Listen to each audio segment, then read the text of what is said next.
On saura mieux gérer les crises sanitaires futures, en espérant qu'il n'y en ait pas, si on est capable de tirer les leçons de nos erreurs.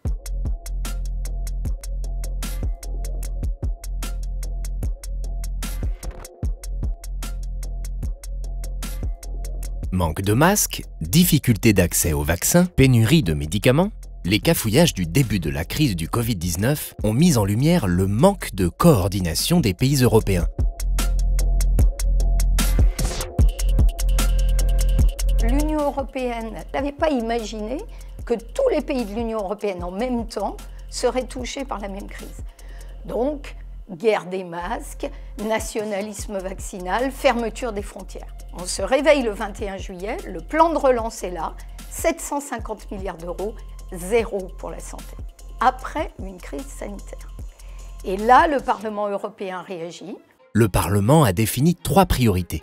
Augmenter le budget santé de l'UE, renforcer le rôle des 2 agences sanitaires, l'Agence européenne du médicament et le Centre de contrôle et de prévention des maladies, promouvoir une souveraineté européenne pour l'industrie du médicament. Le Parlement européen, c'est la voix des citoyens. La voix des citoyens, nous la faisons entendre par des propositions que nous apportons sur la table de négociation. Pour vous donner un exemple, concernant le Centre de contrôle et de prévention des maladies, nous demandons qu'il ne se limite plus à la surveillance des maladies infectieuses, mais que, comme ça a été le cas pendant cette crise, il mesure l'impact d'une pandémie sur, par exemple, les patients atteints de cancer ou par exemple la santé mentale des citoyens. Nous demandons que l'Agence du médicament ait la capacité d'aller plus loin dans la coordination des essais cliniques.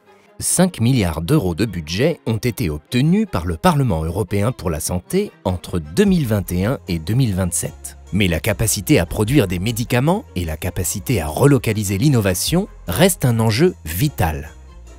C'est tout le sens de la création d'une nouvelle agence HERA qui aura pour mission d'anticiper, d'aider à la recherche et au développement, de doper la production et de sécuriser l'approvisionnement de médicaments qui pourront avoir soit une nécessité absolue en temps de crise, soit même une forte nécessité, je dirais, en temps de paix. C'est le cas par exemple des médicaments du cancer, qui sont actuellement issus de très haute technologie, qui sont vendus à des prix très élevés et surtout différents d'un pays de l'Union européenne à l'autre, ce qui n'est pas admissible et qui doit nous conduire à avoir une attitude de faire équipe et de se grouper vis-à-vis des gros industriels de la santé pour obtenir un accès facile, rapide et équitable à l'ensemble des citoyens européens.